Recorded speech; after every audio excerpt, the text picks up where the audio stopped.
बौआ हो, एक आदमीके नाम रहै ठठपाल, बुझलहक। तऽ ओकरा ने से केओ ठट्ठू तऽ केओ ठठरा, केओ ठठपाल एना कऽ कऽ बजबै तऽ ओकरा मोनमे बड्ड ग्लानि होइ जे हमर नाम केहन अइ, केओ किछु कहैया, केओ किछु कहैया। तऽ एक दिन सोचलक कि जाइ छी आ देखै छियै घुमि कऽ जे सबसँ नीक नाम हेतै से नाम हम अपन राखब। तऽ विदा भेल तऽ जहन थोड़ेक दूर गेल तऽ एकटा देखलकै मृतक शरीर पड़ल रहै। तऽ कहै छै जे हिनकर नाम की छनि, आ तऽ अमर। फेर ओतऽसँ कहलकै इहो नाम ठीक नहि छै, तऽ आगू चलल तऽ देखलकै एकटा चिता जलैत। तऽ कहै छै कि जे हिनकर नाम की छनि, आ तऽ अजर।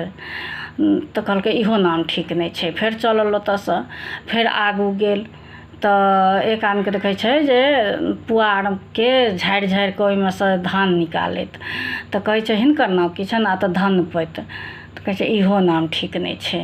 ओहोसँ आगू चलल तऽ कहलकै कि जे एक आदमीके देखलकै रस्तामे जे तनपर कपड़ा नहि छनि, जेहो कपड़ा छलै गंजी धोती से फाटल। तऽ कहलकै कि हिनकर नाम कथी छनि, आ तऽ लक्ष्मी। कहलकै लक्ष्मी नाम छनि। तऽ हाँ, तऽ तखन कहै छै ओ अमर मरन्तम अजर जरन्तम धनपत धुने कपाड़, आ लक्ष्मी देह पर वस्त्र नहीं है, भने नाम ठठपाल रे भैया, भने नाम ठठपाल।